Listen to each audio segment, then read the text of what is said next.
Nuo senų laikų lietuviai žino išmintingų, puikių pasakų.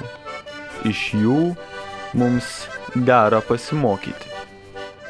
Už 9 jūrų, 9 marių, kaip visada, buvo viena lietuviška karalystė, kurioje gyveno 3 broliai, 1 slibinas su 9 galvomis, 12 juodvarnių, pamotė ragana našlaitė, 1 žiburys ant kalno, karalaitė, gaidelis su vištele ir eglė.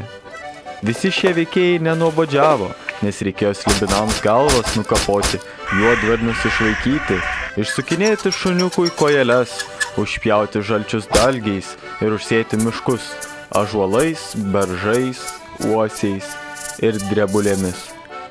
Štai vilkas, verkė žiūrėdamas į mišką, kur gaidelis išmušė višteliai akį. Pradžiai 1, po to 2, 3, 4. Vargšė vištelė. Parbėgo ji pas senelę, kuri buvo pamotė ragana bei našlaitė, ir klausė, ką man gaidelis akeles išmušė? O pamotė pasikvietė savo dukrą Eglę ir klausė jos atgal, o kam akla višta reikalinga? Ir liepė vištą nupiešti. Bet Eglė, bepešdama vištą prie upelio, rado marškiniuose žaltį. Nuo tada laisvalaikiu pradėjo nešioti geležinės klumpes, verpti nesuverpiamus kuodelius ir užsiminėti kita nepabaigiama veikla. Taip pat Eglė dažnai susitikdavo su savo kaimynais, Jūratė ir Kastyčiu, kurių santykiai su uošviu buvo nekokie.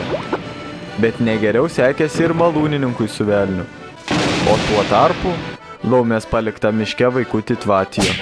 Taip ir užaugo 3 brolis Jonas, kuris miške laimės neradęs, išėjo jos kitur ieškoti. Ir rado ant kalno. Tad veiksmo karalystėje tikrai netrūko, bet apie viską nuo pradžių. Nuo senų laikų lietuviai žino išmintingų, puikių pasakų.